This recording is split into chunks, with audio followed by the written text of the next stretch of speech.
Welcome back to the Accessible Art History YouTube channel. This week I have another entry in our art history dictionary. Scale is a widely used term that helps us to understand how the elements of a work are put together and how they play off one another to create the narrative. This video will cover 3 of its most common uses, so to learn more, keep on watching. One of the most common uses of scale is what art historians call, quote, hierarchy of scale. While this name sounds fancy, the concept itself is quite simple. Essentially, the bigger something is in a work, the more important it is.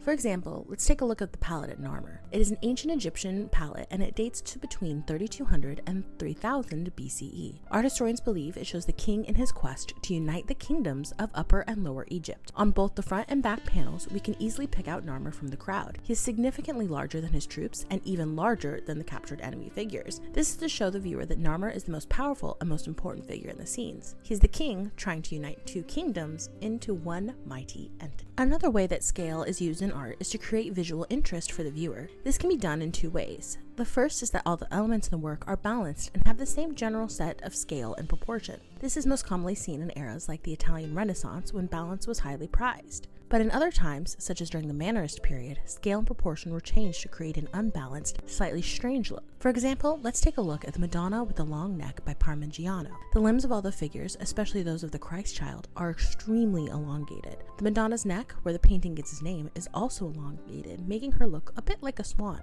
This was a fascinating choice by the artist. By using an exaggerated scale, he created visual interest in a painting that helps a viewer to contemplate the nature of the divine and how it's different than us.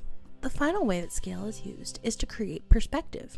You may remember my video on linear perspective, and scale is used in conjunction with this technique. Essentially, the closer an object or person is to the front of the painting and the viewer, the bigger it is. This is based on nature, giving works a sense of realism. Once again, scale helps bring the composition of the work together. A great example of this concept is The Hunters in the Snow by Peter Bruegel the Elder. As you can see, the hunters and their dogs closest to us appear the largest. Down the hill, we can make out some of the hunting party, but they are painted much smaller to show their distance. Scale is an important element of any work of art to help the viewer understand the artist's intentions and ideas. It can be used in a variety of ways to help create the narrative, so make sure to keep an eye out on these different techniques.